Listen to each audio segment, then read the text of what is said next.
नमस्कार साथियों, फिर से एक और रिवीजन क्लास के साथ आपके साथ बात करेंगे और बहुत बेहद अच्छी बातें आज के समक्ष होगी। मैं आज के समक्ष वन संपदा का जो वन संपदा नहीं अभ्यारण्य वाला जो टॉपिक है वो कहीं कवर कर रहा हूँ। उस अभ्यारण्य वाले टॉपिक की सारी जो बातें हैं वो आपके समक्ष शेयर होगी। मैं अभ्यारण्य के अंतर्गत जो राजस्थान के भीतर वन्यजीव जो अभ्यारण्य स्थित है उनके बारे में बात करूँगा। मैंने कहीं रामगढ़ विस्तारी जो अभ्यारण्य था वहाँ तक अपने कंप्लीट तरीके से पढ़ लिया है। अपन के सामने जो वन्यजीव अभ्यारण्य जो आता है वो दर्रा वन्यजीव अभ्यारण्य जो हुआ वो कहीं क्या आता है। दर्रा वन्यजीव अभ्यारण्य जो है करके वो राजस्थान के भीतर कहाँ पर स्थित है, तो कोटा और झालावाड़ के भीतर ये दर्रा वन्यजीव अभ्यारण्य जो है वो स्थित है। इस बात को चार बातें आती हैं। क्या क्या बातें आती है भाई? मुकुंदरा हिल्स राष्ट्रीय उद्यान पूछे राजस्थान के भीतर कहाँ पर स्थित है, तो मुकुंदरा हिल्स राष्ट्रीय उद्यान जो है राजस्थान के भीतर वो कोटा और चित्तौड़गढ़ के भीतर स्थित है। मुकुंदरा हिल्स राष्ट्रीय उद्यान यदि राजस्थान के भीतर पूछे तो वो कोटा और चित्तौड़गढ़ के भीतर स्थित है। यदि आपसे ये पूछा जाए कि मुकुंदरा हिल्स राष्ट्रीय उद्यान के भीतर जो टाइगर परियोजना है, जो टाइगर प्रोजेक्ट है या फिर जो बाघ परियोजना स्थित है करके वो राजस्थान के भीतर 4 डिस्ट्रिक्ट के भीतर स्थित है। कौन कौन से? कोटा डिस्ट्रिक्ट के भीतर ये कहीं टाइगर प्रोजेक्ट या फिर बाघ परियोजना स्थित है। कोटा के साथ साथ बात करोगे तो मैं बता दूं इस पर शब्दों के भीतर चित्तौड़गढ़ डिस्ट्रिक्ट के भीतर ये तीसरी जो बाघ परियोजना टाइगर प्रोजेक्ट है वो विस्तृत है। और कहीं बता दूं चित्तौड़गढ़ डिस्ट्रिक्ट के साथ साथ बात करूँ तो 12 डिस्ट्रिक्ट के भीतर भी ये टाइगर प्रोजेक्ट या फिर बाघ परियोजना जो हुई वो विस्तृत है। इस बात को याद रखें। बूंदी डिस्ट्रिक्ट के साथ साथ बात करोगे तो झालावाड़ डिस्ट्रिक्ट के भीतर भी ये टाइगर प्रोजेक्ट या फिर बाघ परियोजना जो हुई वो विस्तृत है, स्थित है। इस बात को याद रखें। मैं बता दूं करके कि मुकुंदरा हिल्स राष्ट्रीय उद्यान के भीतर जो तीसरा टाइगर प्रोजेक्ट या फिर तीसरी जो बाघ परियोजना जो विस्तृत है स्थित है वो कहीं राजस्थान के 4 डिस्ट्रिक्ट के भीतर विस्तृत है। कहाँ पर विस्तृत है बताइए करके? ये तो कोटा डिस्ट्रिक्ट के भीतर ये टाइगर प्रोजेक्ट या फिर बाघ परियोजना विस्तृत है, विस्तृत हैं। जो भी देख लो। कोटा के साथ साथ बात करोगे तो चित्तौड़गढ़ डिस्ट्रिक्ट के भीतर ये टाइगर प्रोजेक्ट या फिर बाघ परियोजना जो हुई वो विस्तृत है। और कहीं चित्तौड़गढ़ के साथ साथ बात करोगे तो बूंदी डिस्ट्रिक्ट के भीतर ये टाइगर प्रोजेक्ट या फिर बाघ परियोजना जो हुई वो विस्तृत है। इस बात को याद रखें। बूंदी के साथ साथ बात करो झालावाड़ डिस्ट्रिक्ट के भीतर ये टाइगर प्रोजेक्ट या फिर बाघ परियोजना जो हुई वो विस्तृत है। इस बात को याद रखें। वहीं बता दूँ कि मुकुंदरा हिल्स जो है, मुकुंदरा की जो पहाड़ियाँ हैं वो राजस्थान के भीतर कोटा और झालावाड़ के भीतर विस्तृत है।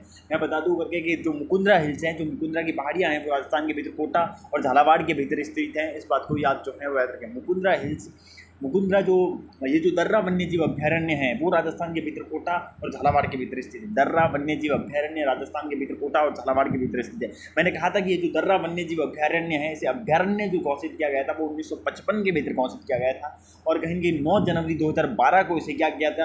राष्ट्रीय उद्यान घोषित किया गया था। इस बात को याद रखें। दर्रा वन्यजीव अभ्यारण्य की बात करोगे तो आपने देखा होगा कि इसे कहीं 1955 के भीतर तो अभ्यारण्य जो था वो घोषित किया गया था और 9 जनवरी 2012 को इसे राष्ट्रीय उद्यान जो था वो कहीं डिक्लेयर किया गया था, घोषित किया गया था। इस बात को दर्रा वन्यजीव अभ्यारण्य की यदि अपन बात करते हैं तो मैं बता दूं दर्रा वन्यजीव अभ्यारण्य वो अभ्यारण्य है जो कहेंगे राष्ट्रीय उद्यान का और कहेंगे टाइगर प्रोजेक्ट बाघ परियोजना को दोनों का हिस्सा है, दोनों का पार्ट है। इस बात को दर्रा वन्यजीव अभ्यारण्य वो वन्यजीव अभ्यारण्य है जो एक प्रकार से कहीं है, जो एक प्रकार से राष्ट्रीय उद्यान का और टाइगर प्रोजेक्ट का बाघ परियोजना का दोनों का हिस्सा है, दोनों का पार्ट कहीं है। इस बात को याद जो है वो याद रखें।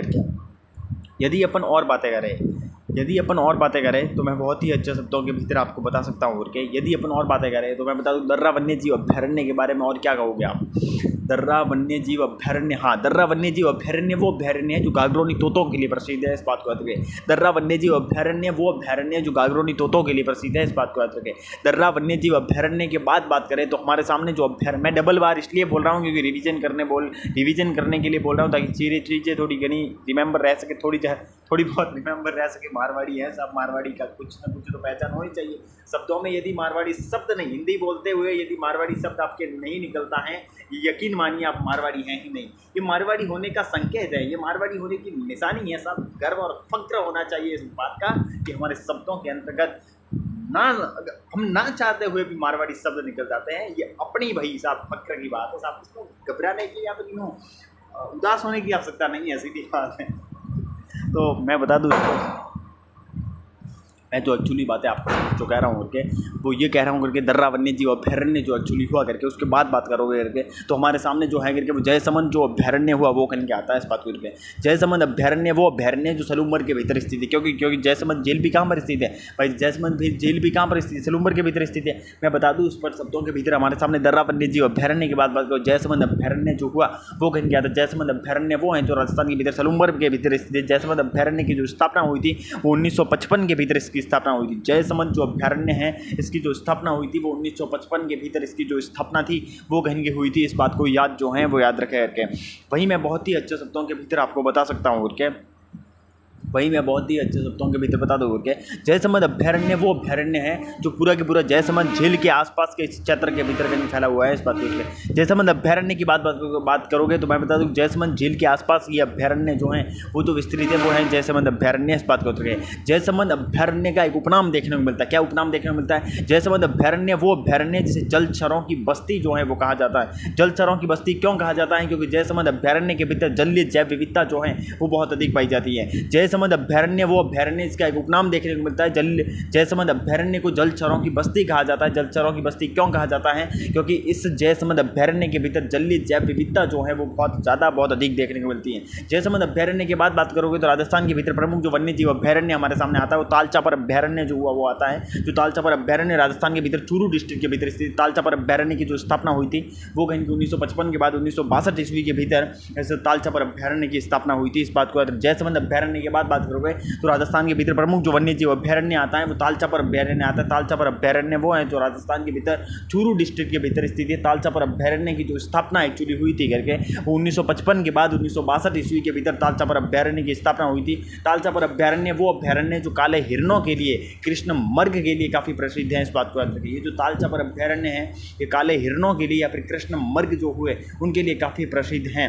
मैं बता दूं करके कि इस तालचापर अभ्यारण्य के भीतर काले जो हिरण हुए या फिर कृष्ण जो मर्ग हुए इनकी जो प्रसिद्ध जो घास है मोचिया घास, वो मोचिया घास इसी चूरू के तालचापर अभ्यारण्य के भीतर पाई जाती है। इस बात को याद रखें। काले हिरण जो हुए या फिर कृष्ण मर्ग जो हुए करके इनकी जो कहीं कहीं जो पिर्रे घास है मोचिया घास, वो मोचिया घास इसी चूरू के तालचापर अभ्यारण्य के भीतर कहीं पाई जाती है। इस बात को याद जो है वो याद रखें करके। यदि अपन और बात करें तो मैं बता दूं उस पर शब्दों के भीतर तालचापर अभ्यारण्य वो अभ्यारण्य जहाँ पर शीत ऋतु के अंदर कुड़जा पक्षी, जिस कुड़जा पक्षी को डेमोसेल क्रैन कहा जाता है वो सर्वाधिक आता है। इस बात को याद रखें। तालचापर अभ्यारण्य के भीतर शीत ऋतु के अंतर्गत कुड़जा पक्षी जो है जिसे डेमोसेल क्रैन कहा जा सकता है वो सर्वाधिक कहीं कहीं आता है। इस बात को याद रखें। ये जो कुड़जा पक्षी है डेमोसेल क्रैन जो है वो फलोदी के खिंचन गाँव के भीतर भी आता है। इस बात को याद रखें।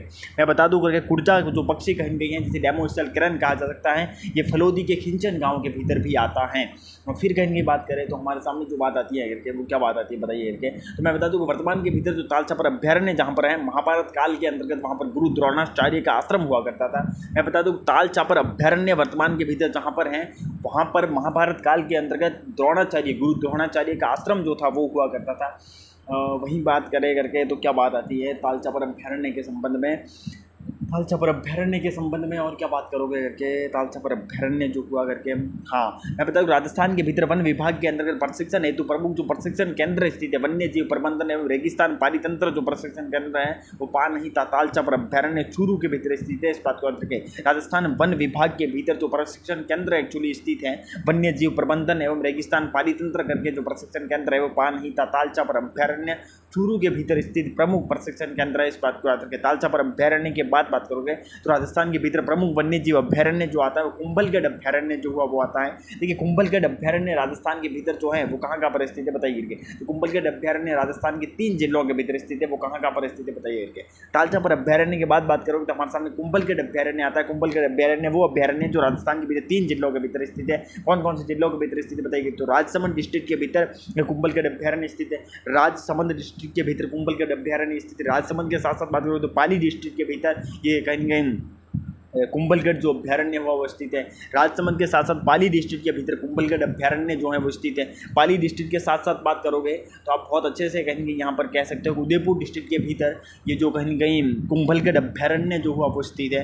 पाली डिस्ट्रिक्ट के साथ साथ बात करोगे उदयपुर डिस्ट्रिक्ट के भीतर कुंभलगढ़ अभ्यारण्य जो हुआ वो कहीं एक प्रकार से स्थित है। इस बात को कुंभलगढ़ अभ्यारण्य की जो स्थापना हुई थी वो 1962 के बाद बात करोगे तो 1972 नहीं 1971 ईस्वी के भीतर इस कुंभलगढ़ अभ्यारण्य की स्थापना हुई थी। इस बात को याद रखें। कुंभलगढ़ अभ्यारण्य की जो स्थापना हुई थी वो 1962 के बाद 1972 नहीं 1971 ईस्वी के भीतर कुंभलगढ़ अभ्यारण्य की स्थापना जो थी वो हुई थी। इस बात को रखें। कुंभलगढ़ अभ्यारण्य का एक उपनाम देखने को मिलता है। क्या उपनाम देखेंगे? कुंभ, बल्कि भेड़ियों की इसे प्रजनन स्थली जो है वो कहीं कहा जाता है। इस बात को याद रखें। मैं बता दूं स्पष्ट शब्दों के भीतर कि कुंभलगढ़ अभ्यारण्य का एक उपनाम देखने को मिलता है। क्या उपनाम देखने को मिलता है? कुंभ, भेड़ियों की प्रजनन स्थली जो है वो कहीं कुंभलगढ़ अभ्यारण्य को कहा जाता है। इस बात को याद रखें। ये जो कुंभलगढ़ अभ्यारण्य एक्चुअली है करके ये प्रमुख रूप से भेड़ियों के लिए, और पाली के भीतर जो रणकपुर जैन मंदिर है उसके लिए काफ़ी प्रसिद्ध है। इस बात को याद रखें। कुंभलगढ़ जो अभ्यारण्य है वो भेड़ियों के लिए, और पाली के भीतर जो रणकपुर जैन मंदिर स्थित है उसके लिए काफ़ी ज़्यादा प्रसिद्ध जो है वो कहीं न कहीं है। इस बात को याद रखें। यदि अपन और बात करें कुंभलगढ़ अभ्यारण्य के बारे में तो क्या आती है बताइए कि कुंभलगढ़ अभ्यारण्य के बारे में यदि और बात करें तो मैं बता दूं, इस पर शब्दों के भीतर बी और क्या बात आती है,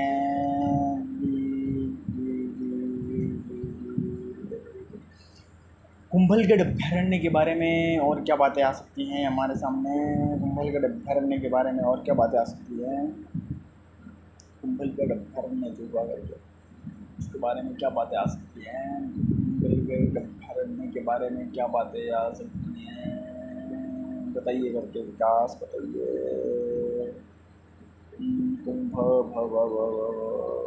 बी सी चंदन के वन,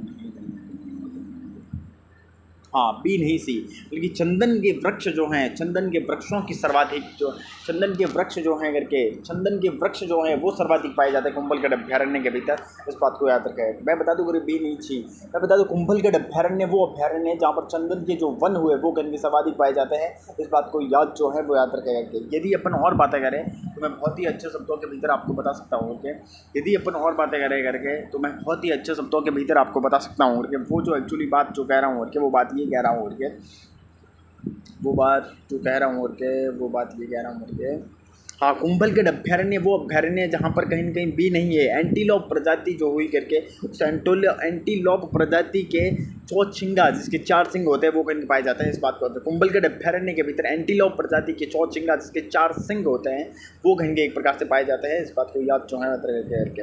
कुंभलगढ़ अभ्यारण्य के बाद बात करोगे तो प्रमुख जो वन्य जीव अभ्यारण्य हमारे सामने आता है करके वो एक प्रकार से जवाहर सागर अभ्यारण्य जो हुआ वो कहीं के आता है। जवाहर सागर अभ्यारण्य राजस्थान के भीतर 3 जिलों के भीतर स्थित है। वो कहाँ पर स्थित है बताइए करके। मैं बोलते बता दूँ स्पष्ट शब्दों के भीतर हमारे सामने जो एक्चुअली जो है करके वो कहीं न कहीं जो हुआ करके वो कुंभलगढ़ अभ्यारण्य के बाद कौन सा अभ्यारण्य आता है वन्य जीव अभ्यारण्य, वो कहीं के जो आता है करके वो जवाहर सागर अभ्यारण्य आता है। जवाहर सागर अभ्यारण्य राजस्थान के भीतर 3 जिलों के भीतर स्थित। कौन कौन जिलों के भीतर स्थित बताइए तो बूंदी डिस्ट्रिक्ट के भीतर जवाहर सागर अभ्यारण्य स्थित है।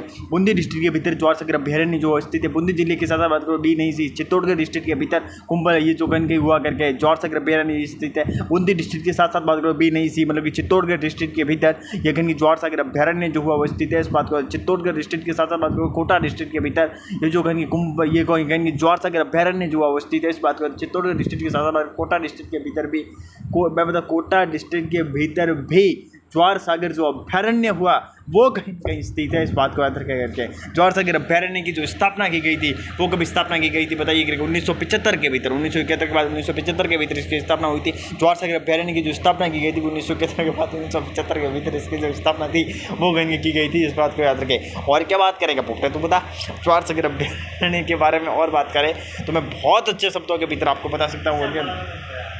जवाहर सागर अभ्यारण्य के बारे में और बात क्या करेंगे।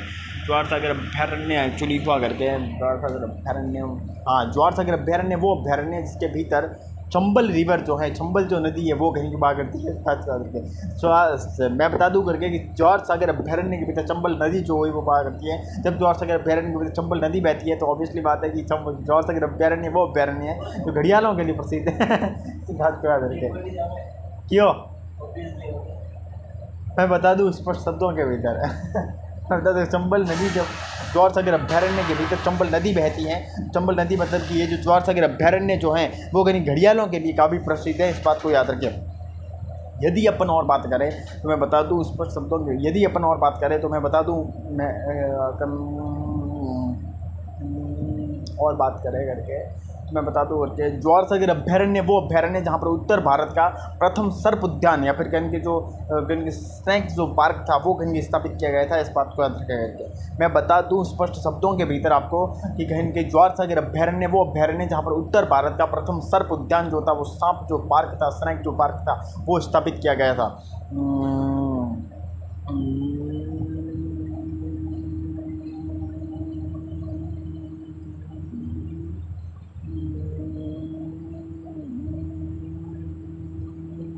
क्या हो सकता है और क्या हो सकता है और क्या हो सकता है जवाहर सागर अभ्यारण्य के बारे में बताइए कि जवाहर सागर अभ्यारण्य के बारे में और क्या हो सकता है विकास। जवाहर सागर अभ्यारण्य के बारे में और क्या बात हो सकती है। ज्वार सागर अभ्यारण्य के बारे में और क्या बात है ये बताइए क्या ज्वार सागर अभ्यारण्य के बारे में और क्या बात हो सकती है। ज्वार सागर अभ्यारण्य के बारे में और क्या हो सकती बात है। ज्वार सागर अभ्यारण्य जो हुआ है उसके बारे में ज्वार सागर अभ्यारण्य जो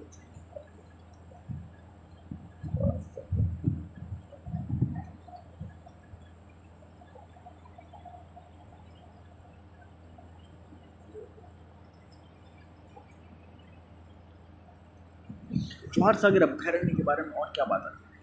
ज्वार सागर अभ्यारण्य वो अभ्यारण्य जहाँ पर आप देखोगे गेपरनाथ महादेव मंदिर है। जो गेपरनाथ महादेव मंदिर वो मंदिर है जो गेको कोटा के भीतर स्थित है। ये गेपरनाथ महादेव मंदिर जो हुआ करके वो इसी ज्वार सागर अभ्यारण्य के भीतर स्थित है। इस बात को याद रखें। अब तो गेपरनाथ महादेव मंदिर आता है जो गेको कोटा के भीतर स्थित है। ये गेपरनाथ महादेव मंदिर इसी ज्वार सागर अभ्यारण्य के भीतर स्थित है। गेपरनाथ महादेव मंदिर के साथ साथ बात करें गरडिया महादेव मंदिर आता है। गरडिया महादेव मंदिर वो मंदिर है जो गर्भ बूंदी के भीतर स्थित है। ये गरडिया महादेव मंदिर उसी ज्वार सागर अभ्यारण्य के भीतर स्थित है। गेपरनाथ महादेव मंदिर के साथ साथ बात करोगे तो गरडिया महादेव मंदिर आता है। गरडिया महादेव मंदिर वो मंदिर है जो गर्भ बूंदी के भीतर स्थित है। गरडिया महादेव मंदिर जो हुआ वो इसी ज्वार सागर अभ्यारण्य के अंतर्गत आता है। इस बात को याद रखें। ज्वार सागर अभ्यारण्य के बाद बात करो राजस्थान के भीतर प्रमुख जो वन्य जीव अभ्यारण्य हमारे सामने एक्चुअली जो आता है वो एक प्रकार से सीता माता अभ्यारण्य जो हुआ वो आता है। इस बात को याद रखें। सीता माता अभ्यारण्य राजस्थान के भीतर कहाँ पर स्थित है वो 3 जिलों के भीतर स्थित है।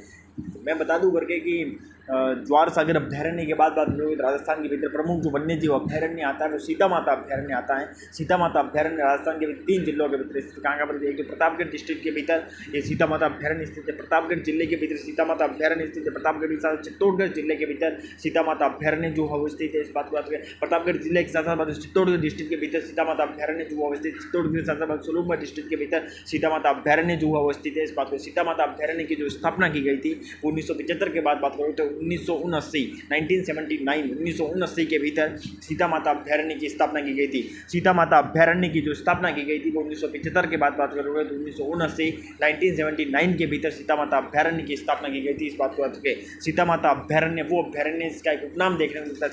शीतल की मातृभूमि सीता माता अभ्यारण्य को कहा जाता है। इस बात को याद रखें। सीता माता अभ्यारण्य का एक उपनाम देखने को मिलता है। क्या उपनाम देखने को मिलता है? शीतल की मातृभूमि जो है वो सीता माता अभ्यारण्य को कहा जाता है। से नहीं सा मतलब कि सीता माता अभ्यारण्य के भीतर दुर्लभ प्रकार की वनस्पति, दुर्लभ प्रकार की औषधि और सागवान के वृक्ष जो हैं वो सर्वाधिक पाए जाते हैं। इस बात को सीता माता अभ्यारण्य वो अभ्यारण्य है जहाँ पर से नहीं सामने दुर्लभ प्रकार की औषधि और सागवान के वृक्ष जो है वो सर्वाधिक पाए जाते हैं। इस बात को याद रखें। यदि अपन और बात करें तो मैं बता दूं स्पष्ट शब्दों के भीतर सीता माता अभ्यारण्य वो अभ्यारण्य जहाँ पर चौचिंगा जो है वो चौचिंगा कहीं के पाया जाता है। जिस चौचिंगा को भेड़ल या फिर घंटेल जो है वो कहा जाता है। इस बात को याद रखें। सीता माता अभ्यारण्य वो अभ्यारण्य जहाँ पर सी नहीं सौम की चौचिंगा पाया जाती है। चौचिंगा को भेड़ल या फिर घंटेल जो है वो कहीं के कहा जाता है। यदि अपन और बात करें सीता माता अभ्यारण्य के बारे में तो क्या बात करेंगे बताइए। सीता माता अभ्यारण्य के बारे में यदि और बात करें सीता माता जो अभ्यारण्य हुआ उसके संबंध में यदि और बात करें तो भेड़ल या फिर घंटेल कहा जाता है। बहुत सारी बातें अपन ने कर ली हैं। सीता माता अभ्यारण्य के बारे में यदि अपन और बात करें तो एक फैक्ट लास्ट आता है। वो कौन सा फैक्ट आता है? सीता माता अभ्यारण्य, हाँ सीता माता अभ्यारण्य वो अभ्यारण्य जो उड़न गिलहरी के लिए प्रसिद्ध है। इसलिए इस सीता माता अभ्यारण्य को उड़न गिलहरियों का स्वर्ग जो है वो कहा जाता है। इस बात को सीता माता अभ्यारण्य वो अभ्यारण्य है जो उड़न गिलहरी के लिए प्रसिद्ध है। इसलिए सीता माता अभ्यारण्य को उड़न गिलहरियों का स्वर्ग जो है वो कहा जाता है। इस बात को याद रखें। सीता माता अभ्यारण्य जो है वो पेंगोलिन के लिए काफ़ी प्रसिद्ध है। इस बात को याद रखें। सीता माता अभ्यारण्य वो अभ्यारण्य है जो कहीं न कहीं पेंगोलिन के लिए प्रसिद्ध है। इस बात को याद रखें। सीता माता अभ्यारण्य की बात करें तो हमारे सामने प्रमुख जो वन्य जीव अभ्यारण्य आता है वो राष्ट्रीय चंबल घड़ियाल जो अभ्यारण्य हुआ वो कहीं के आता है। सीता माता अभ्यारण्य के बाद तो राजस्थान के भीतर प्रमुख जो वन्य जीव अभ्यारण्य आता है वो राष्ट्रीय चंबल घड़ियाल जो अभ्यारण्य हुआ वो आता है। राष्ट्रीय चंबल घड़ियाल अभ्यारण्य की जो स्थापना हुई थी वो 1979 के भीतर इसकी स्थापना हुई थी। इस बात को याद रखें। राष्ट्रीय चंबल जो घड़ियाल अभ्यारण्य हुआ इसकी जो स्थापना हुई थी 1979 के भीतर इसकी स्थापना हुई थी। राष्ट्रीय चंबल घड़ियाल जो अभ्यारण्य है ये भारत देश के तीन कहीं के स्टेट के भीतर, 3 राज्यों के भीतर स्थित है, जहाँ पर चंबल नदी बहा करती है। इस बात को याद रखें। मैं बता दूं कि राष्ट्रीय चंबल घड़ियाल जो अभ्यारण्य है ये भारत देश के 3 राज्यों के भीतर स्थित है, जहाँ पर चंबल रिवर बहा करती है। कौन कौन से स्टेट है वे बताइए करके, तो मैं बता दूं इस पर सबको के भीतर मध्य प्रदेश के भीतर ये राष्ट्रीय चंबल घड़ियाल अभ्यारण्य जो है वो स्थित है। एक तो मध्य प्रदेश राज्य के भीतर ये राष्ट्रीय चंबल घड़ियाल जो अभ्यारण्य हुआ अवस्थित है। मैं बता दूं इस पर शब्दों के भीतर मध्य प्रदेश के साथ साथ बात करूँ तो राजस्थान के भीतर राष्ट्रीय चंबल घड़ियाल जो अभ्यारण्य हुआ अवस्थित है। मध्य प्रदेश के साथ साथ बात करूँ तो राजस्थान के भीतर राष्ट्रीय चंबल घड़ियाल जो अभ्यारण्य हुआ अवस्थित है। अच्छा, राजस्थान के साथ साथ बात करोगे तो उत्तर प्रदेश के भीतर राष्ट्रीय चंबल घड़ियाल जो अभ्यारण्य हुआ अवस्थित है।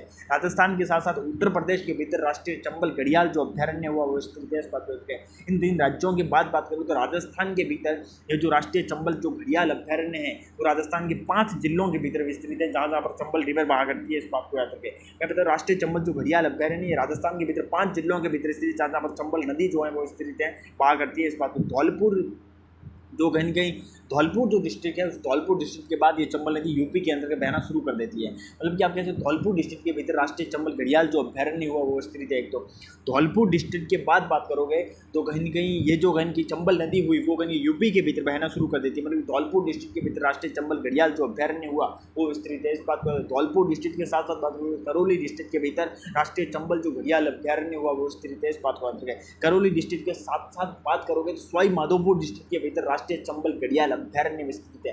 करौली डिस्ट्रिक्ट के साथ साथ बात करो सवाई माधोपुर डिस्ट्रिक्ट के भीतर राष्ट्रीय चंबल घड़ियाल जो अभ्यारण्य हुआ वो स्थित है। सवाई माधोपुर के साथ साथ बात करोगे तो बूंदी डिस्ट्रिक्ट के भीतर राष्ट्रीय चंबल घड़ियाल जो अभ्यारण्य हुआ वो स्थित है। सवाई माधोपुर के साथ साथ बूंदी डिस्ट्रिक्ट के भीतर राष्ट्रीय चंबल घड़ियाल अभ्यारण्य जो स्थित है। बूंदी के साथ साथ कोटा डिस्ट्रिक्ट के भीतर राष्ट्रीय चंबल घड़ियाल जो अभ्यारण्य हुआ वो स्थित है। इन राजस्थान के 5 जिलों के भीतर राष्ट्रीय चंबल घड़ियाल अभ्यारण्य स्थित है। राजस्थान के 5 डिस्ट्रिक्ट के भीतर राष्ट्रीय चंबल जो घड़ियाल अभ्यारण्य हुआ वो गंगे स्थित है। इस बात को विस्तृत है। इस बात को राष्ट्रीय चंबल घड़ियाल अभ्यारण्य जो है वो राजस्थान का एकमात्र नदी अभ्यारण्य है जो चंबल नदी चंबल रिवर के अंतर्गत विस्तृत है। राष्ट्रीय चंबल घड़ियाल अभ्यारण्य जो है वो राजस्थान का एकमात्र नदी अभ्यारण्य है जो गंगी चंबल रिवर चंबल नदी के भीतर विस्तृत है। इस बात को याद रखें। मैं बता दूं कि राष्ट्रीय चंबल घड़ियाल अभ्यारण्य के भीतर जलीय जीवों की राष्ट्रीय चंबल जो घड़ियाल अभ्यारण्य है इसे जलीय जीवों की प्रजनन स्थली कहा जाता है और घड़ियालों का संसार इसे कहा जाता है। इस बात को याद रखें। राष्ट्रीय चंबल जो घड़ियाल अभ्यारण्य है इसे कहीं न कहीं एक प्रकार से जो है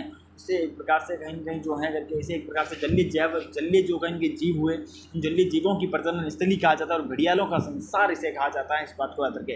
राष्ट्रीय चंबल जो घड़ियाल अभ्यारण्य हुआ ये कहीं की घड़ियालों के लिए, मगरमच्छ के लिए और डॉल्फिन गांगेसूत्री डॉल्फिन के लिए प्रसिद्ध है। इस बात को राष्ट्रीय चंबल जो घड़ियाल अभ्यारण्य एक्चुअली है करके ये एक प्रकार से एक्चुअली वाकई जो है करके घड़ियाल के लिए, मगरमच्छ के लिए, डॉल्फिन गांगेसूत्री डॉल्फिन के लिए कहीं प्रसिद्ध है। इस बात को मतलब कि मैं बता दूं उस पर शब्दों के भीतर राष्ट्रीय चंबल घड़ियाल अभ्यारण्य के भीतर कहीं के गांगेसूस डॉल्फिन जो है वो कहीं पाई जाती है। गांगेसूस डॉल्फिन वो डॉल्फिन है जिसे कहीं के राष्ट्रीय जलीय जीव घोषित किया गया है। कब गांगेसूस जो डॉल्फिन है करके उसे कहीं 2010 के भीतर राष्ट्रीय जलीय जीव जो है वो घोषित किया गया है। इस बात को राष्ट्रीय चंबल घड़ियाल अभ्यारण्य के भीतर गांगेसूस डॉल्फिन जो है वो पाई जाती हैं। इस गांगेसूस डॉल्फिन को 2010 के भीतर राष्ट्रीय जलीय जीव डिक्लेयर किया गया, घोषित किया गया है। इस बात को करके राष्ट्रीय चंबल जो घड़ियाल अभ्यारण्य हुआ उसके बाद बात करें राजस्थान के भीतर स्थित प्रमुख जो वन्यजीव अभ्यारण्य हमारे सामने आता है वो राष्ट्रीय मरु अभ्यारण्य से डेजर्ट नेशनल पार्क कहा जा सकता है वो आता है। इस बात को याद रखें।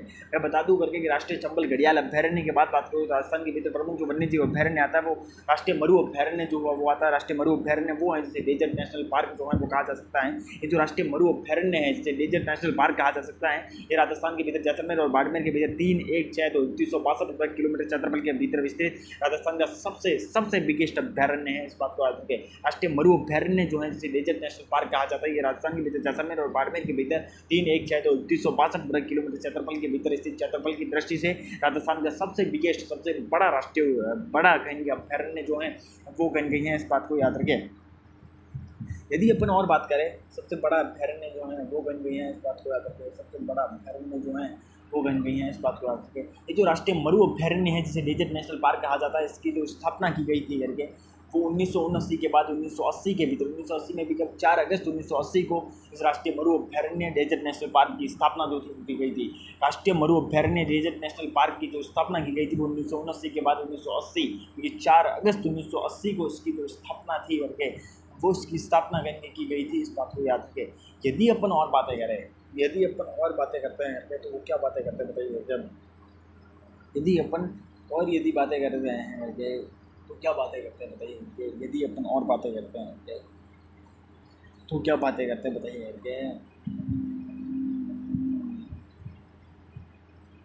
यदि अपन और बातें करते हैं तो क्या बात कर सकते हैं बताइए। यदि अपन और बातें करते हैं तो राष्ट्रीय मरु अभ्यारण्य के बारे में अपन ने देख लिया।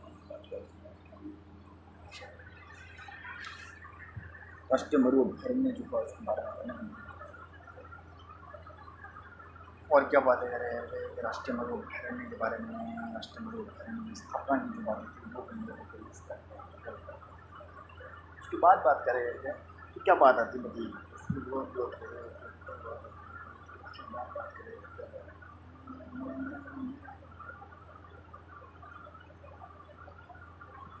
उसके बाद बात करें तो क्या बात आती है।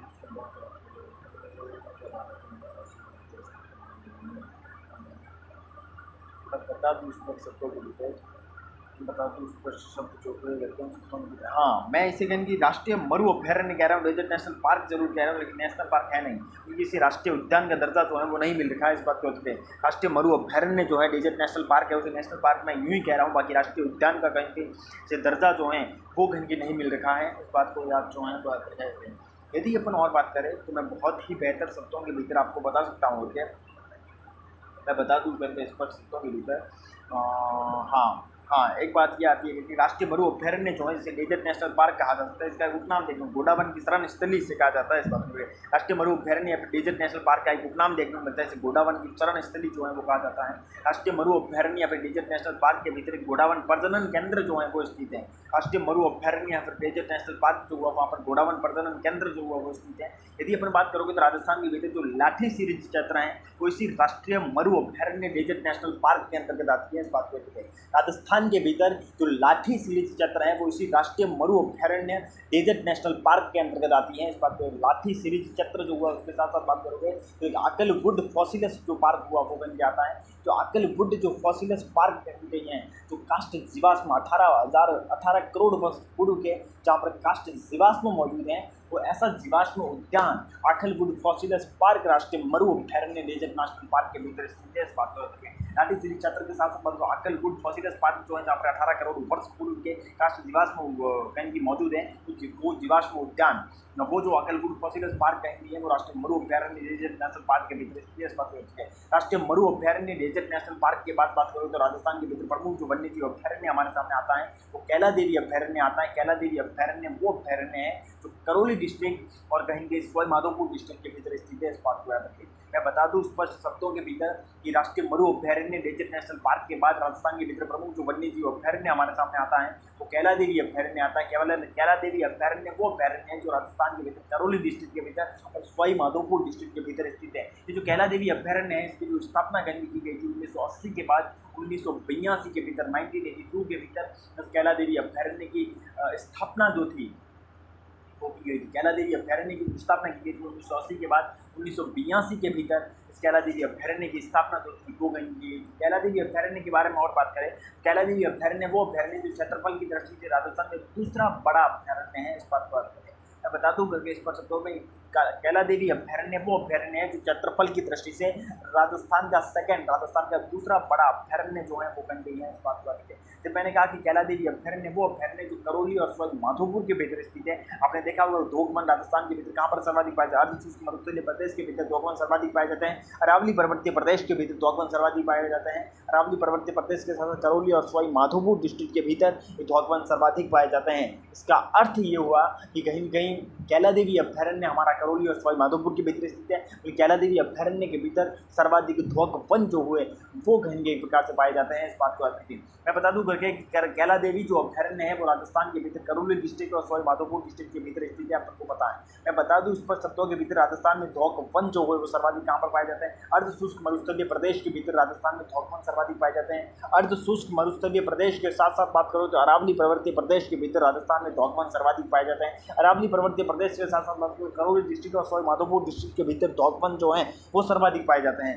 मतलब कि ये हुआ कि कैला देवी अभ्यारण्य राजस्थान के भीतर कहाँ पर स्थित है, करौली और धौलपुर के भीतर स्थित है। मतलब करौली और सवाई माधोपुर के भीतर स्थित है। मतलब कि कैला देवी अभ्यारण्य के भीतर राजस्थान के सर्वाधिक मतलब कि सर्वाधिक डॉग जो हैं वो कहीं पाए जाते हैं। कैला देवी अभ्यारण्य के बाद बात करोगे तो हमारे सामने राजस्थान के भीतर प्रमुख जो वन्य जीव अभ्यारण्य आता है वो नाहरगढ़ अभ्यारण्य आता है। नाहरगढ़ अभ्यारण्य वो है जो जयपुर के भीतर स्थित है और इस नाहरगढ़ अभ्यारण्य की जो स्थापना की गई थी वो 1982 से, फिर बैक आ जाओ 1980 के भीतर नाहरगढ़ अभ्यारण्य की स्थापना की गई थी। इस बात को याद रखें।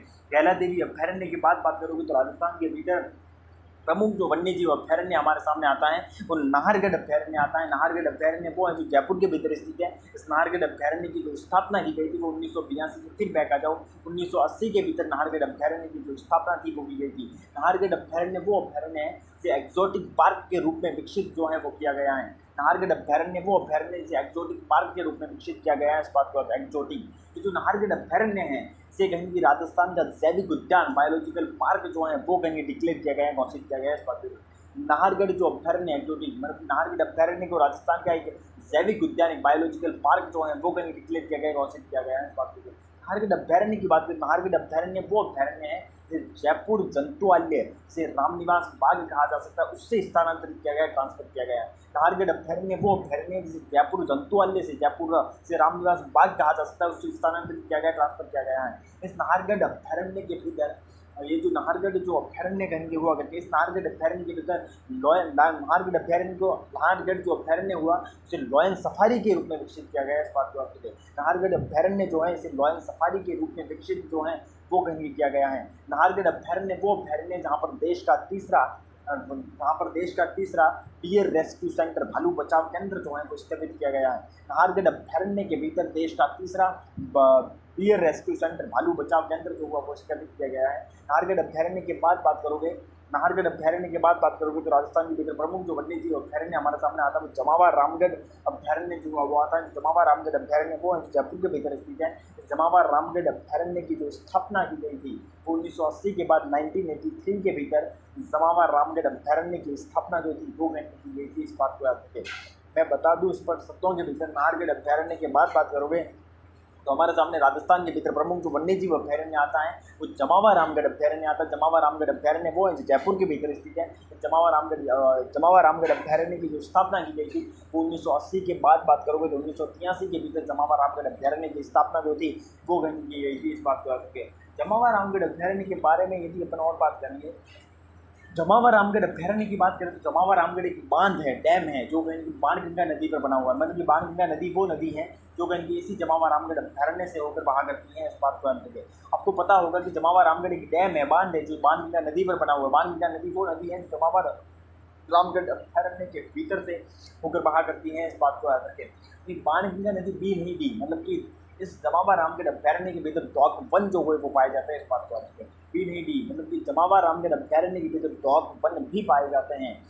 यदि अपन और बात करें तो जब चंपाई माता का मंदिर जमावा रामगढ़ अभ्यारण्य के भीतर से जब चंपाई माता का टेम्पल जो है चंपाई माता का जो मंदिर है वो इस जमावा रामगढ़ अभ्यारण्य के भीतर स्थित। जमावा रामगढ़ अभ्यारण्य के बाद बात करोगे तो हमारे सामने भैंसरोडगढ़ अभ्यारण्य जो हुआ वो कहीं के आता है। इस बात को जो भैंसरोडगढ़ अभ्यारण्य वो अभ्यारण्य है जो राजस्थान के भीतर चित्तौड़गढ़ डिस्ट्रिक्ट के भीतर स्थित है। इस बात को भैंसरोडगढ़ अभ्यारण्य की जो स्थापना की गई थी वो 1983 के बाद 1985 के भीतर इस 1985 के भीतर एक्चुअली थी 1985 के भीतर इस भैंसरोडगढ़ अभ्यारण्य की स्थापना जो थी वो कहीं की गई थी। इस बात को याद रखें।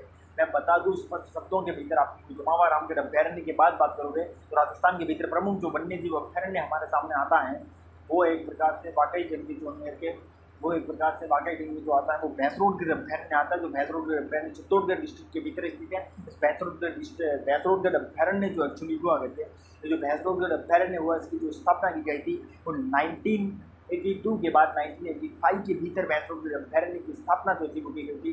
भैंसरोडगढ़ अभ्यारण्य कहे या फिर भैंसरोडगढ़ दुर्ग कहे दोनों चंबल रिवर और ब्राह्मणी नदी के संगम पर स्थित है। इस बात को आप भैंसरोडगढ़ दुर्ग कहे या फिर भैंसरोडगढ़ अभ्यारण्य कहे दोनों चंबल नदी और ब्राह्मणी नदी के संगम पर स्थित है। इस बात को जब भैंसरोड अभ्यारण्य चंबल नदी और ब्राह्मणी नदी के संगम पर स्थित है, तो भैंसरोड अभ्यारण्य वो अभ्यारण्य है जो घड़ियालों के लिए प्रसिद्ध है। इस बात को याद रखें। जब भैंसरोड अभ्यारण्य राजस्थान के लिए चंबल रिवर और ब्राह्मणी रिवर के संगम पर स्थित है, ऑब्वियसली बात है कि भैंसरोड अभ्यारण्य वो अभ्यारण्य है जो घड़ियाल जो हुई घड़ियालों के लिए प्रसिद्ध है। इस बात को याद रखें। यदि अपन और बात करें तो भैंसरोड अभ्यारण्य के बाद हमारे सामने बस्सी अभ्यारण्य जो हुआ वो आता है। बस्सी अभ्यारण्य वो है जो चित्तौड़गढ़ के भीतर स्थित है। इस बस्सी अभ्यारण्य की जो स्थापना की गई थी वो कहीं कहीं वो एक्चुअली जो की गई थी करके वो कहीं की जो की गई थी करके 1985 जो हुई करके 1985 जो हुई करके 1985 के बाद 1987 के भीतर बच्ची अभ्यारण्य की जो स्थापना थी वो की गई थी। इस बात को याद रखिए। भैंसरोड के अभ्यारण्य के बाद राजस्थान के भीतर प्रमुख जो वन्य जीव अभ्यारण्य हमारे सामने आता है वो बस्सी अभ्यारण्य जो हुआ वो कहीं आता है। बस्सी अभ्यारण्य राजस्थान के भीतर चित्तौड़गढ़ डिस्ट्रिक्ट के भीतर कहीं स्थित है। इस बात को याद रखिए। बच्ची अभ्यारण्य की जो स्थापना कहीं की गई थी 1985 के बाद 1987 के भीतर बच्ची अभ्यारण्य की जो स्थापना थी वो कहीं की गई थी। इस बात को याद रखिए। बच्ची अभ्यारण्य के बारे में यदि अपन और बात करें, बच्ची जो अभ्यारण्य हुआ करके उसके बारे में यदि और बात करें कि बस्सी अभ्यारण्य वो अभ्यारण्य है जिसके भीतर से ए और बी ओराई नदी और ब्राह्मणी नदियाँ जो हैं वो कहीं इस बस्सी अभ्यारण्य से होकर बहा करती है। इस बात को बस्सी अभ्यारण्य की बात करें तो ए और बी ओराई नदी और ब्राह्मणी जो नदी हैं वो इसी बस्सी अभ्यारण्य से होकर कहीं बहा करती हैं। इस बात को समझिए। बस्सी अभ्यारण्य के बारे में यदि अपन और बातें करें तो क्या बात कर सकते बताइए। बच्ची अभ्यारण्य जो एक्चुअली हुआ करके उस बस्सी अभ्यारण्य के बारे में और बात करें अभ्यारण्य बस्सी अभ्यारण्य के बारे में और क्या बातें की जा सकती हैं। बस्सी अभ्यारण्य के बारे में और क्या बातें की जा सकती है। बस्सी अभ्यारण्य के बारे में और क्या बातें की जा सकती हैं। बस्सी अभ्यारण्य के बारे में हाँ, बस्सी अभ्यारण्य वो अभ्यारण्य बीच है।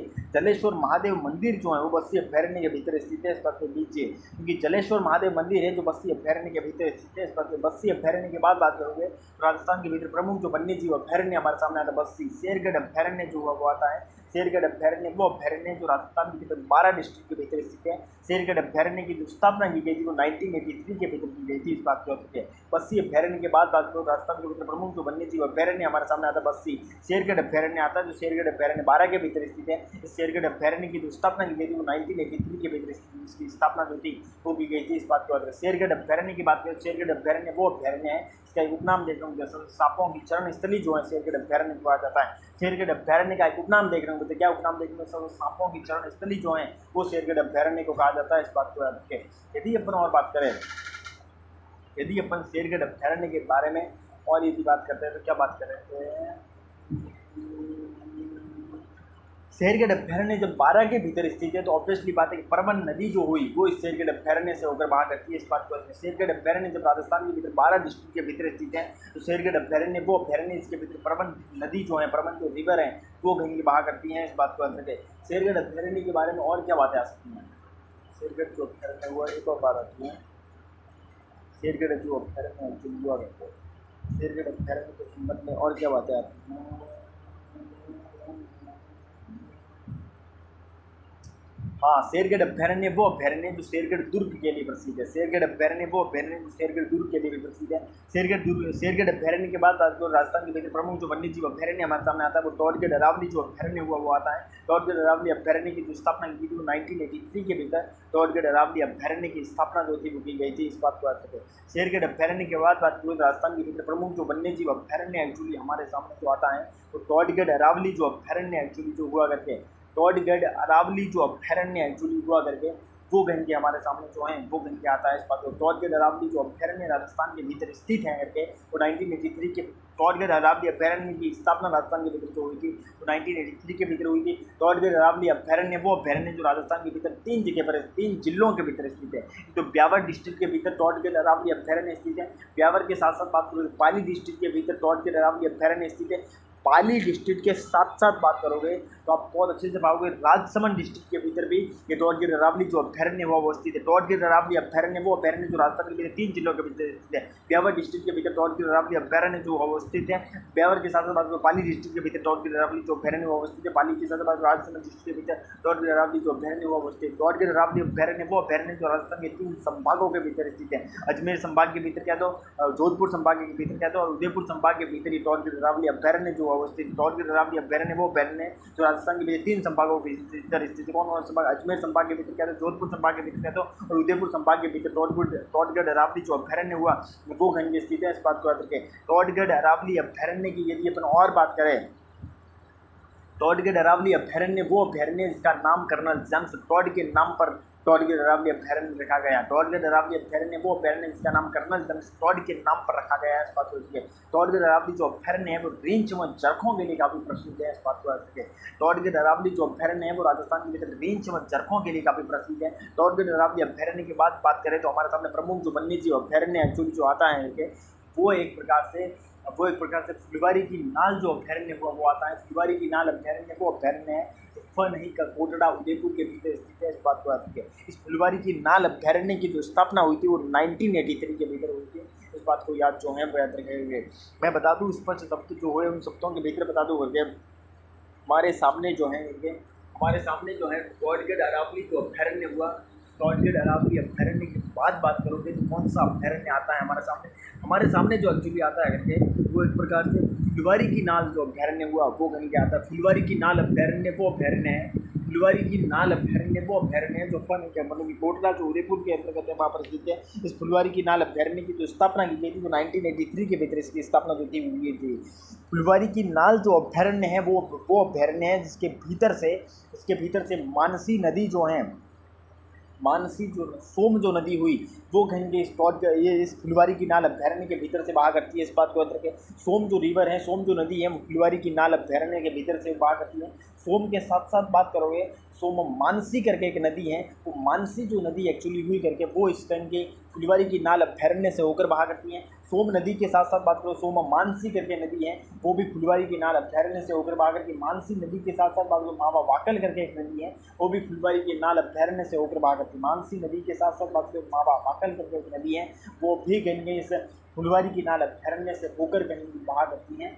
बात को याद जो है वो याद करके सोम नदी वो नदी है सोम माही और जाखम मतलब कि माही नदी की सहायक नदी। सोम जो रिवर है, सोम जो नदी है वो माही नदी की सहायक नदी सोम माही जाखम आपको पता होगा। और मानसी और वाकल नदियाँ वो नदियाँ हैं जो साबरमती रिवर की सहायक नदियाँ हैं। मानसी और वाकल नदियाँ वो नदियाँ हैं जो साबरमती नदी की सहायक नदियाँ हैं। इस बात को याद रखें। फुलवारी की नाल जो अभ्यारण्य हुआ उसके बाद बात करोगे तो हमारे सामने प्रमुख जो अभ्यारण्य एक्चुअली जो आता है वो एक प्रकार से सवाई मानसिंह अभ्यारण्य जो हुआ वो आता है। सवाई मानसिंह जो अभ्यारण्य हुआ वो आता है। सवाई मानसिंह अभ्यारण्य वो अभ्यारण्य जो सवाई माधोपुर के भीतर स्थित है। सवाई मानसिंह अभ्यारण्य की जो स्थापना की गई थी वो 1983 के बाद बात करोगे तो 1984 के भीतर एक्चुअली जो थी 1984 के भीतर ऐसी 1984 के भीतर सवाई मानसिंह अभ्यारण्य की स्थापना जो थी वो की गई थी। इस बात करके फुलवारी की नाल जो अभ्यारण्य हुआ उसके बाद बात करोगे तो प्रमुख जो वन्य जीव अभ्यारण्य राजस्थान के भीतर आता है वो सवाई मानसिंह अभ्यारण्य जो हुआ वो आता है। सवाई मानसिंह अभ्यारण्य वो अभ्यारण्य है जो राजस्थान के भीतर सवाई माधोपुर के भीतर स्थित है। इस सवाई मानसिंह अभ्यारण्य की जो स्थापना एक्चुअली हुई थी करके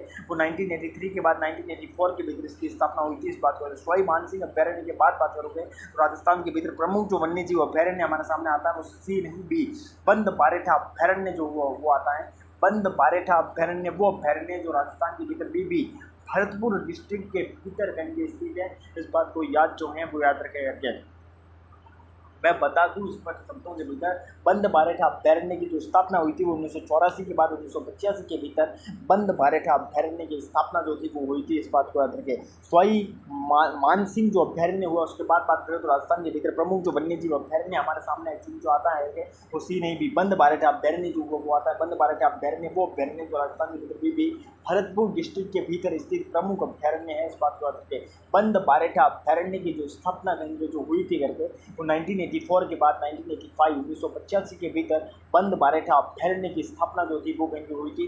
बंद बारेठा अभ्यारण्य वो अभ्यारण्य जो कुकुंद नदी जो है वो इस बंद बारेठा अभ्यारण्य के भीतर बहा करती हैं। इस बात को याद रखें। मैं बता दूं कुकुंद नदी है, कुकुंद नदी वो कहीं इस बंद बारेठा अभ्यारण्य के भीतर बहा करती है। कुंकुंद नदी के साथ साथ बात करोगे बंद बारेठा लेक है, बंद बारेठा झील है, वो बंद बारेठा अभ्यारण्य के भीतर स्थित है। कुंकुंद नदी के साथ साथ बात करोगे तो बंद बारेठा लेक है, बंद बारेठा झील है, जो बंद बारेठा अभ्यारण्य के भीतर स्थित है। बंद बारेठा झील के साथ साथ बात करो तो आपको पता होगा बंद बारेठा अभ्यारण्य वो है जो बीवी भरतपुर के भीतर स्थित है, और भरतपुर के भीतर घना पक्षी विहार हैं। उनकी पक्षीशाला जो है वो पक्षीशाला भी इस बंद बारेठा अभ्यारण्य के भीतर स्थित है। इस बात को याद रखें, बंद बारेठा अभ्यारण्य वो अभ्यारण्य जो बीवी भरतपुर के भीतर स्थित है। मतलब कि ये हुआ कि भरतपुर के भीतर घना पक्षी विहार भी स्थित है, बल्कि पक्षीशाला एक कहीं कहीं जो है वो कहीं इस घना पक्षी विहार के भीतर कहीं स्थित है। इस बात को याद जो है वो याद कहीं रखेगा। पक्षीशाला जो है वो बंद बारेठा अभ्यारण्य के भीतर स्थित है। इस बात को रखिए। बंद बारेठा अभ्यारण्य तक 5 अभ्यारण्य कंप्लीट हुए, 5 एक और अलग से आएंगे, 5 का समूह और आएगा। बंद बारेठा अभ्यारण्य के 5 का समूह एक और आएगा। बंद बारेठा अभ्यारण्य के बाद बात करोगे तो बस सज्जनगढ़ अभ्यारण्य जो हुआ वो आता है। सज्जनगढ़ अभ्यारण्य वो अभ्यारण्य जो राजस्थान के भीतर उदयपुर के भीतर स्थित है। सज्जनगढ़ अभ्यारण्य की जो स्थापना हुई थी वो 1987 के भीतर 1987 के भीतर सज्जनगढ़ अभ्यारण्य की स्थापना जो थी वो कहीं हुई थी। इस बात को याद। बंद बारेठा अभ्यारण्य के बाद बात करोगे तो हमारे सामने बस सज्जनगढ़ अभ्यारण्य आता है। सज्जनगढ़ अभ्यारण्य वो अभ्यारण्य जो उदयपुर के भीतर स्थित है। सज्जनगढ़ अभ्यारण्य की जो स्थापना हुई थी 1985 के बाद 1987 के भीतर सज्जनगढ़ अभ्यारण्य की जो स्थापना थी वो कहीं हुई थी। इस बात को याद रखें। सज्जनगढ़ अभ्यारण्य की यदि आप बात करोगे, सज्जनगढ़ अभ्यारण्य की यदि आप बात करोगे सज्जनगढ़ अभ्यारण्य के बारे में क्या क्या बात आती है बताइए। सज्जनगढ़ अभ्यारण्य वो अभ्यारण्य है जिसे कहेंगे राजस्थान का जो प्रथम बायोलॉजिकल पार्क या फिर राजस्थान का प्रथम जैविक उद्यान है। इस बात को याद रखें। सज्जनगढ़ अभ्यारण्य जो है वो राजस्थान का प्रथम बायोलॉजिकल पार्क या फिर प्रथम जैविक उद्यान जो है वो कहीं है। ये जो सज्जनगढ़ जो अभ्यारण्य एक्चुअली जो है वो क्षेत्रफल की दृष्टि से राजस्थान का दूसरा छोटा अभ्यारण्य कहीं गई है। इस बात को याद रखें। सज्जनगढ़ अभ्यारण्य जो है क्षेत्रफल की दृष्टि से राजस्थान का दूसरा छोटा अभ्यारण्य जो है वो कहीं गई है। इस बात को रखिए। सज्जनगढ़ अभ्यारण्य के बारे में और यदि बात करें तो एक और फैक्ट हमारे सामने आता है। वो क्या फैक्ट आता है बताइए। सज्जनगढ़ अभ्यारण्य के बारे में और फैक्ट आता बताइए। सज्जनगढ़ जो उसके बारे में एक और फैक्ट हमारे सामने सज्जनगढ़ जो अभ्यारण्य है उसके बारे में एक और फैक्ट हमारे सामने आता है। सज्जनगढ़ जो अभ्यारण्य है उसके बारे में एक और जो फैक्ट बनेंगे जो हमारे सामने आता है।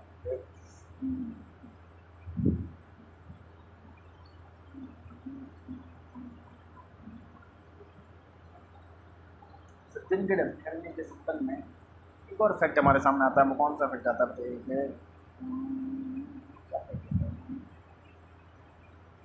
सज्जनगढ़ अभ्यारण्य के बारे में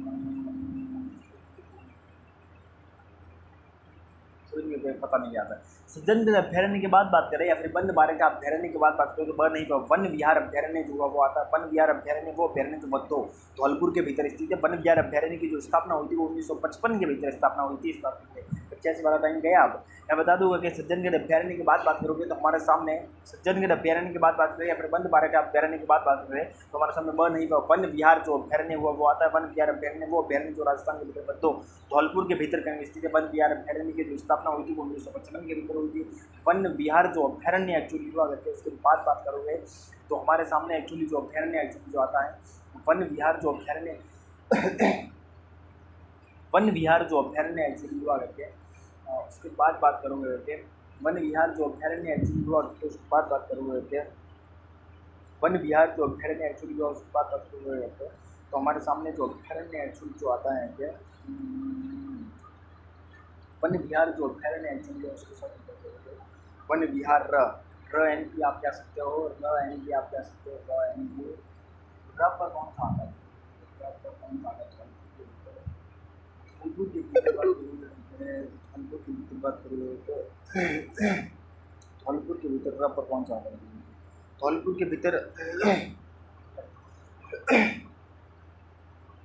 के भीतर र पर कौन सा आता है?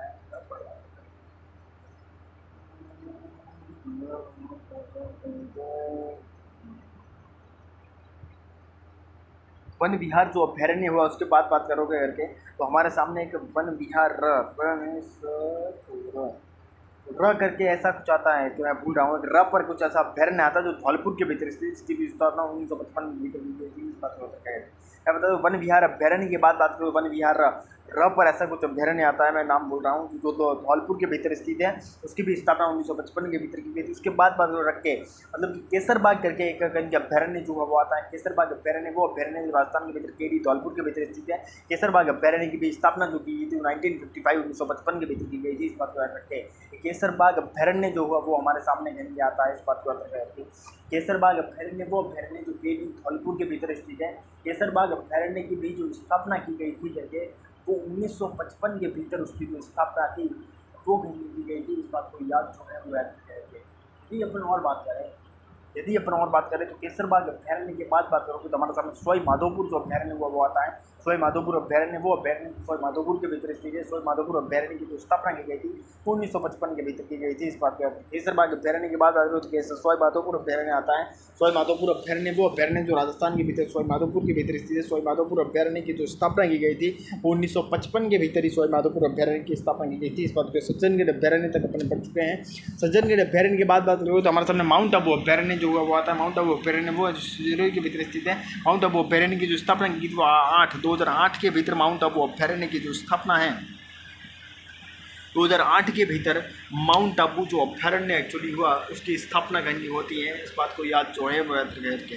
मैं बता दूं इस पर शब्दों के भीतर सज्जनगढ़ जो अभ्यारण्य एक्चुअली हुआ वहाँ तक अपन कंप्लीट तरीके से पढ़ चुके हैं। अब हमारे सामने माउंट आबू जो अभ्यारण्य एक्चुअली हुआ वो बन के आता है। माउंट आबू अभ्यारण्य वो अभ्यारण्य है जो सिरोही डिस्ट्रिक्ट के भीतर स्थित है। इस माउंट आबू अभ्यारण्य की जो स्थापना की गई थी वो 2008 के भीतर माउंट आबू अभ्यारण्य की जो स्थापना है 2008 के भीतर माउंट आबू जो अभ्यारण्य एक्चुअली हुआ उसकी जो स्थापना थी इसकी जो स्थापना एक्चुअली थी करके वो बन गई वो एक्चुअली की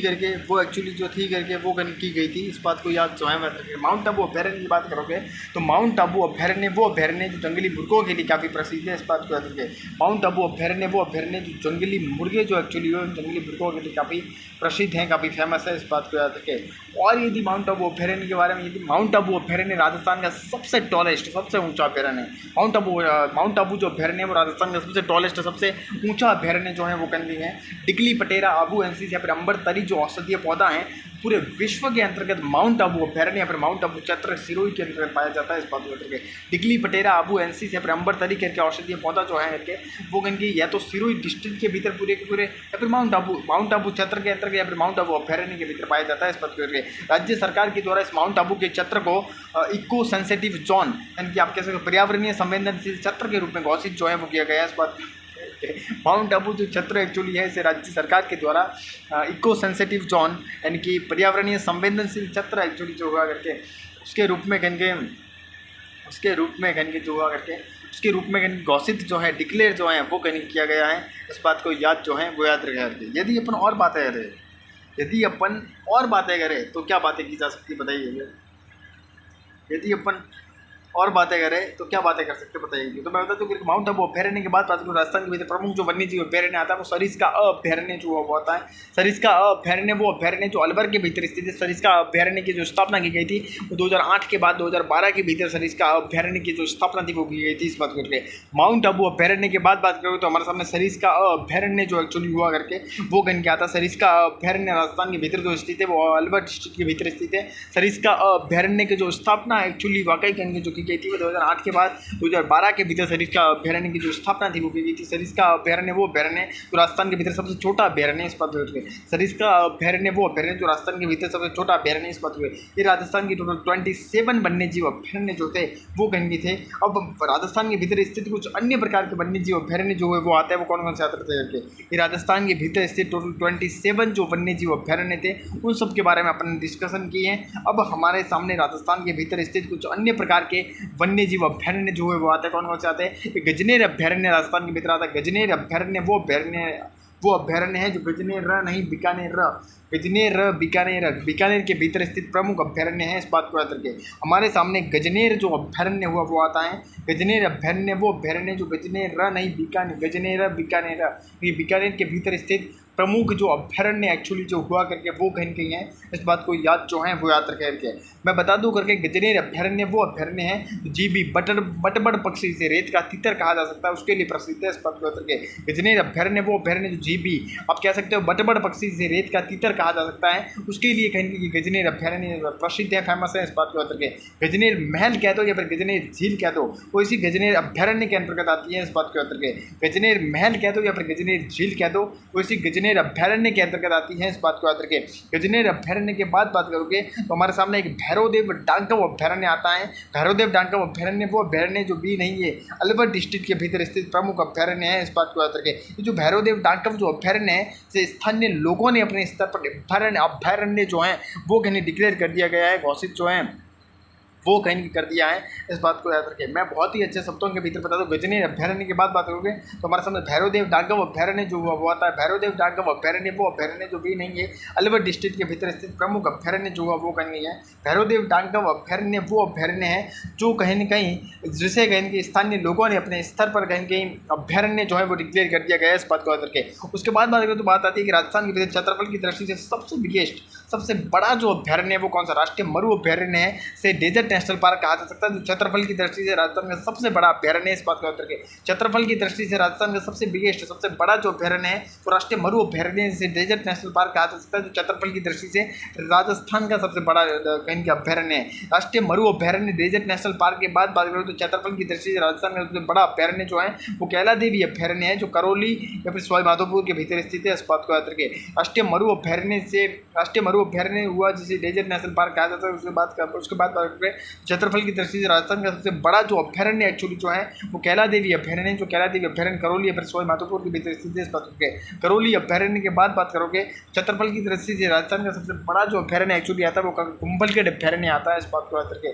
करौली अभ्यारण्य के बाद बात करोगे कैला देवी अभ्यारण्य के बाद बात करोगे तो क्षेत्रफल की दृष्टि से राजस्थान का सबसे बिगेस्ट राजस्थान का सबसे बड़ा जो अभ्यारण्य एक्चुअली वाकई कहीं जो आता है राजस्थान का सबसे बड़ा जो अभ्यारण्य एक्चुअली वाकई कहीं जो आता है क्या राजस्थान का सबसे बड़ा जो अभ्यारण्य आता है वो कुंभलगढ़ अभ्यारण्य जो एक्चुअली हुआ करके वो कहीं आता है, इस बात को याद जो एक्चुअली हुआ करके वो याद करके। कुंभलगढ़ जो अभ्यारण्य एक्चुअली वाकई कहीं जो हुआ करके, इस बात को याद रखें।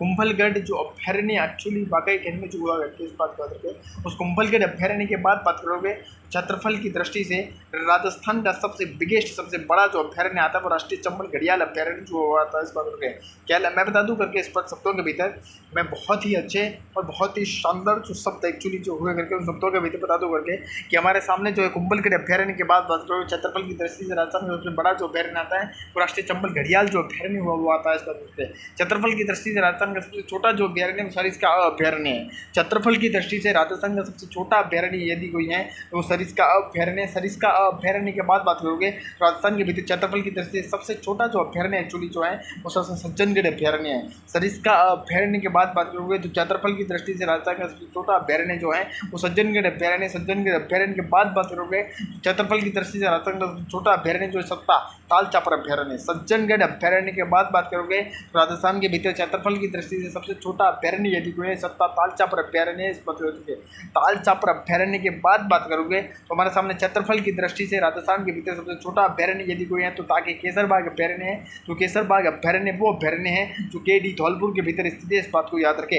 मैं बता दूं करके ताल चापर अभ्यारण्य के बाद बात करोगे तो क्षेत्रफल की दृष्टि से राजस्थान का सबसे छोटा अभ्यारण्य जो आता है वो ताकि केसरबाग अभ्यारण्य आता है। केसरबाग अभ्यारण्य वो अभ्यारण्य है जो केडी धौलपुर के भीतर स्थित प्रमुख अभ्यारण्य जो हुआ वो कहीं है, इस बात को राजस्थान के भीतर स्थित तमाम जो वन्य जीव अभ्यारण्य जो थे वो कहीं अपने कंप्लीट कर दिया। बात है राजस्थान के भीतर जो मृगवन स्थित है वो 7 मृगवन 7 जो मृगवन हुए वो कहीं स्थित है, वो कौन कौन से मृगवन स्थित है उसकी अपन जो बात है वो कहीं करेंगे, इस बात को राजस्थान के भीतर स्थित जो प्रमुख जो वन्य जीव अभ्यारण्य थे उन सब की अपन ने बात कर ली। अब हमारे सामने जो बात आती है वो बात यह आती है कि राजस्थान के भीतर जो मृगवन स्थित है वो कौन कौन से मृगवन स्थित राजस्थान के भीतर टोटल 7 मृगवन स्थित है, इस बात पे सबसे पहले हमारे सामने चित्तौड़गढ़ दुर्ग चित्तौड़गढ़ मृगवन या फिर दुर्ग मृगवन आता है जो चित्तौड़गढ़ के भीतर स्थित है, इस बात को याद रखें। ये जो चित्तौड़गढ़ मृगवन है या फिर दुर्ग जो मृगवन है करके ये राजस्थान का सबसे प्राचीन मृगवन है, इस बात को याद रखें।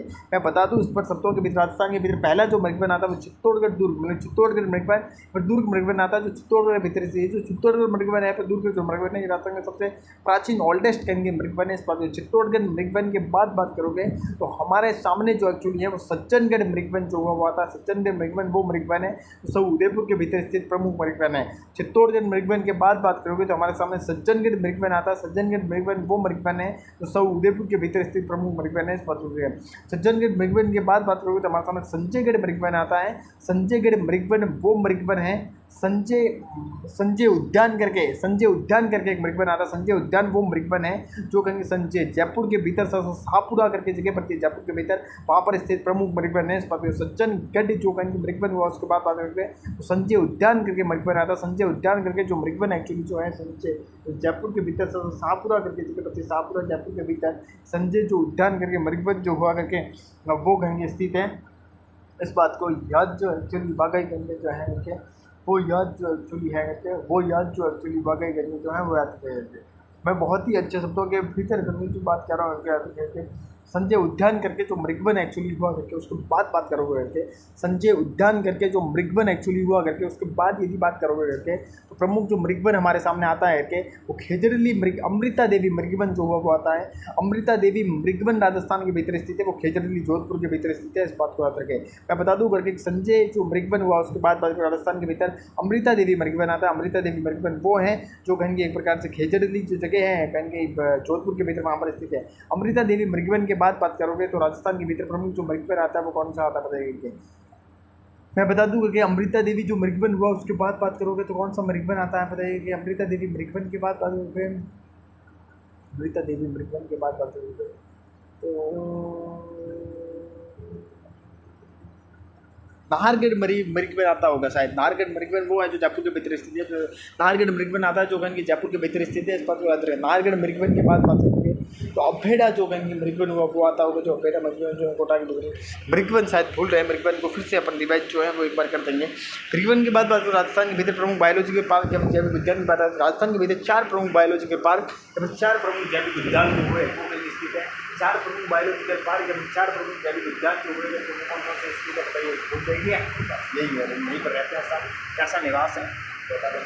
बस शानदार निवास है जहाँ पर रहे, बस सुविधाओं का दायरा कभी खत्म नहीं होता और सीमित सुविधाओं के इस दायरे के अंतर्गत आपका भाई, आपका दोस्त, आपका साथी विकास निवास करता है।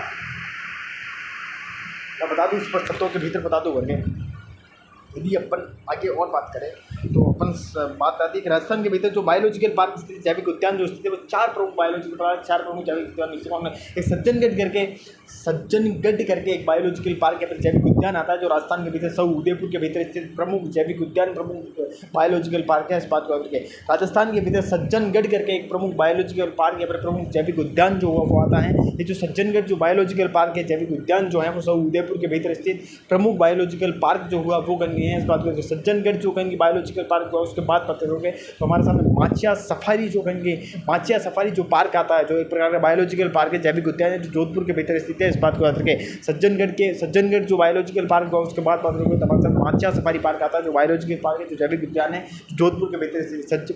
माचिया सफारी पार्क के बाद बात करोगे तो हमारे सामने नाहरगढ़ करके कहीं जो है नाहरगढ़ करके एक बायोलॉजिकल पार्क आता है जैविक उद्यान आता है जो जयपुर के भीतर स्थित है। इस बात को याद रखें। माचिया सफारी पार्क के बाद बात करोगे तो हमारे सामने नाहरगढ़ करके एक जैविक उद्यान आता है बायोलॉजिकल पार्क आता है जो जयपुर के भीतर स्थित है। नाहरगढ़ करके जो जैविक उद्यान हुआ जो बायोलॉजिकल पार्क हुआ उसके बाद बात करोगे तो हमारे सामने अभेड़ा बायोलॉजिकल पार्क या फिर अभेड़ा जैविक उद्यान जो हुआ वो आता है जो एक कोटा के भीतर स्थित है। इस बात को याद रखें। नाहरगढ़ के बाद बात करोगे तो हमारे सामने अभेड़ा बायोलॉजिकल पार्क या फिर अभेड़ा जैविक उद्यान आता है जो एक कोटा के भीतर स्थित प्रमुख बायोलॉजिकल पार्क प्रमुख जैविक उद्यान है। इस बात को याद रखें। राजस्थान के भीतर 2 प्रमुख कहीं जैविक उद्यान है बायोलॉजिकल पार्क है जो निर्माणाधीन है जिनका निर्माण हो रहा है। वो कौन से बायोलॉजिकल पार्क बताइए। राजस्थान के भीतर 2 प्रमुख बायोलॉजिकल पार्क है जैविक उद्यान है जिनकी जो निर्माणाधीन है निर्माण हो रहा है। कौन से बायोलॉजिकल पार्क बताइए। एक मरुधरा करके बायोलॉजिकल पार्क क्या है जो मरुधरा बायोलॉजिकल पार्क बीकानेर के बिचवाल करके जगह है वहाँ पर कहीं निर्माणाधीन है। इस बात को याद रखें।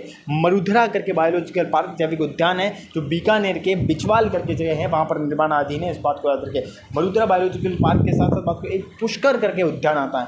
पुष्कर बायोलॉजिकल पार्क पर पुष्कर जैविक उद्यान है जो पुष्कर अजमेर के भीतर कहेंगे निर्माणाधीन है। इस बात को एक पुष्कर करके बायोलॉजिकल पार्क है पर पुष्कर उद्यान है, जो एक प्रकार से वाकई कहीं है पुष्कर अजमेर के भीतर निर्माणाधीन है। इस बात को याद जो है वो याद करके तमाम बायोलॉजिकल पार्क, तमाम जो जैविक उद्यान थे वो अपने कंप्लीट कर दिए माँ भगवती की कृपाओं से। कल जंतुआल्य जो हैं वो कहीं शुरू करेंगे, जंतुआल्य करेंगे, पढ़ लेंगे जंतुआल्य वगैरह, जंतुआल्य से शुरुआत कर लेंगे। अगर जंतुआल्य पढ़ लेंगे, जंतुआल्य के बाद कंजर्वेशन रिजर्व से पढ़ेंगे, फिर आखिर निषेध चत्र पढ़ेंगे, फिर अपन शुभंकरों के बारे में पढ़ेंगे, फिर और भी बहुत सारे फैक्ट्स आएंगे, उसकी चर्चा करते हुए इस चैप्टर को कवर करेंगे। मुझे पूरी उम्मीद है चैप्टर को छोड़िए आप सभी के साथियों के क्या क्या हालचाल हैं तो कमेंट में जरूर बताएं। आप सभी साथियों का स्वस्थ होना, मस्त होना और कहेंगे दीर्घायु होना मेरे लिए अति सौभाग्य, मेरे लिए अति खुशी की और हर्ष की बात रहेगी। आप सभी साथी खुशी मिजाज के साथ जिए, हंसी मिजाज के साथ जिए, हर पल की मुस्कान के साथ, और अंदर मन जब भी दुखी हो उस मुस्कुराहट के मोल के साथ उस दुख को मिटाने की ताकत जिसमें आप में समाहित हो जाती है, उसमें यकीन मानिए सारे दुख गायब हो जाते हैं। दुखों को मिटाने का रास्ता यही है, दुखों को मिटाने का रास्ता यही है कि दुख यदि आपको याद नहीं रखना है, समझ रहे, अगर आप चाह रहे हो कि दुखों का प्रभाव मेरे शरीर पर, मेरे जीवन में ना हो, तो मैं आपको सॉल्यूशन दे रहा हूँ। अब सुखों की संख्या बढ़ा दीजिए। दुख को डाउन करना है तो सुखों की संख्या बढ़ा दीजिए, दुख की कोई परवाही नहीं रहती। दुखों, देखिए सुख क्या होता है, दुख की याद ना, वो सुख, ऐसी घड़ी ऐसा पल जिसमें दुख याद नहीं आता है वो सुख है। बाकी ऐसी स्थिति कोई नहीं होती जिसमें दुख होता ही नहीं है किसी व्यक्ति को। किसी न किसी चीज़ का हर व्यक्ति के भीतर दुख का अंकुरण होता ही है। सन मात्र या सूक्ष्म मात्र जो दुख का कण है वो हर इंसान के भीतर समाहित होता है। बात इतनी होती है कि वो सुख के उन पलों को याद करके दुख को मिटाने की ताकत अपने भीतर रखता है। चलिए यूँ ही मज़ेदार बातों के साथ अब सभी साथियों को अलविदा कहता हूँ, आज के लिए, हमेशा के लिए नहीं। गुड नाइट, शुभ रात्रि, अच्छे सपनों के साथ नींद ले, बेफिक्री के साथ और फक्र और गर्व करते हुए खुद पर नींद ले। बहुत बहुत धन्यवाद, शुभ रात्रि, गुड नाइट। कल फिर मिलेंगे अगली रिवीजन क्लास के साथ। बहुत बहुत धन्यवाद।